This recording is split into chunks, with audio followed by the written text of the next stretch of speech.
concept of the book is there's a battle to fight, there's a beauty to rescue, there's an adventure to live. And you see that in almost every movie you watch. There's always going to be a battle. There's always going to be a beauty to rescue. There's always going to be an adventure. And what I've seen in my life is God's called me.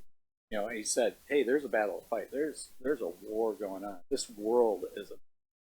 You know, we see. You know, you see the headline, and a lot of guys are getting taken out, and a lot of guys are checking out, and you know, so there's a battle to fight. There's a beauty to rescue. You know, oftentimes we're checking out on the beauty. We're just going. You know, the video you showed earlier. That guy's checked out. He's going. What can I do? What can I do? What can I do? What can I do? Well, and they don't have an understanding of even what manhood is. I think some of it isn't that they've checked out as much as I think you've got men today growing up in an environment. When we're talking about fatherlessness, okay, we've got a culture that now more people are growing up right now without a dad than ever before. Right. And there are ramifications for that. When men aren't stepping up in their houses and leading, okay, then they want to follow. Who are they going to follow? Mom, right? Mom's the one raising them?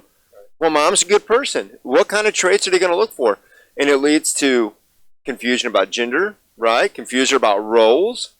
Okay, you look at the Bible, and the way it's set up is that men learn their roles from their dad, right? Young men learn from the older men, and young men, you teach the younger boys. I mean, there was this idea, and I said it also about women. Women are confused. Girls are confused at what beauty is. They think beauty is tight shorts. When I'm at the gym, some of these girls show up and you wonder, I mean, you're basically working out in underwear. I mean, it's like a bikini. Right. They're working out in like a bikini. And I think to myself, I don't even find that beautiful, quite honestly. I find it trashy. It's tacky. It is. It's tacky. Right. And the other thing about that is, what kind of man are you drawing if you're doing that? And then what's there left later on to discover? If he's found everything out, it's like a Christmas present. Yeah. If I gave my kids, and this is what I told my kids, I said, if I give you a Christmas present in July, rewrap it and then give it to you at Christmas, you know, and let's say in the month of November. A different color. Yeah. Yeah.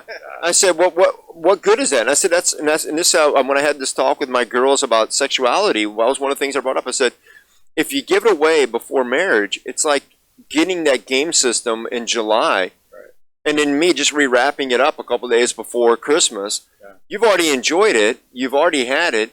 Yeah. You've lost the allure of having a real gift, right? It's not really even a gift no longer. Well, and I think sometimes, you know, you're talking about masculinity. I think sometimes, though, even as Christian men, sometimes we just go, not going to deal with that. She said no. Whatever she said no to, said no. She's rejected. She's rejected. And as men, one of the things that Eldridge talks about a lot is we ask the question, do I have what it takes? And we need to get that answered by Father. Right. And oftentimes we don't get that answered by a father. And so then we try to get that answer from women. Try to get that answer from drugs, from alcohol, from job performance, right? Job performance, exactly. I see that a lot. I'm gonna do better than my dad, right. Or I'm gonna be successful, so they will see. Right. Who are they? Right. Well, they almost always is their parents, their mom, their displaced dad. Right. I'm gonna prove something to him. I can't tell how many times in the business world that I have seen that, even in the athletic world. I want to perform, you know, they find their identity in it, and it's a way to show them that I've got what it takes, Dad. Look at me. Look at my success. Because of my success, now you'll give me that approval. Yeah, they don't hear that approval. I wish I had that. Maybe I would have played better. Yeah, but I would imagine, you know, Scott, you grew up under your dad's. Yeah, everything. Wing. Shadow, yeah. And there had to be a point where, I'm sure there's times in your life where you're going, do you approve of what I'm doing, Dad? And how did your dad approve of that? You know, and we want to be approved of. And the thing that I have found with, you know, do I have what it takes?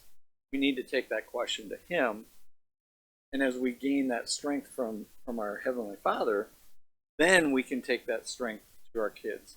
Then we can take that strength to our wives. Then we can take that strength to the people that we work with. The word, a big word for me lately has been the word pursue. And it's so easy to check out today. You can walk in, you can sit down, you can get home from work, and you go, yeah, I wonder what I can binge watch today. Right. I mean, that's the favorite thing you see on social media, right? What's the latest thing I can binge watch? Where can I escape and not deal with my family? And maybe even have an excuse why I don't deal with them. Oh, well, I got a lot of work to do, or I got, whatever. And we check out. And it's so important. The word pursue is so important. As God pursues us, He's challenging us to pursue our wife, our kids. And there's times when I've got adult children now, and there's times where I just go, oh no, they're being jerks, Yeah. I always say that Dobson wrote the book How to Raise Kids Up to Age 18, and then they asked him to write a book for raising adult children, and he went, oh heck. Oh no. But one of the books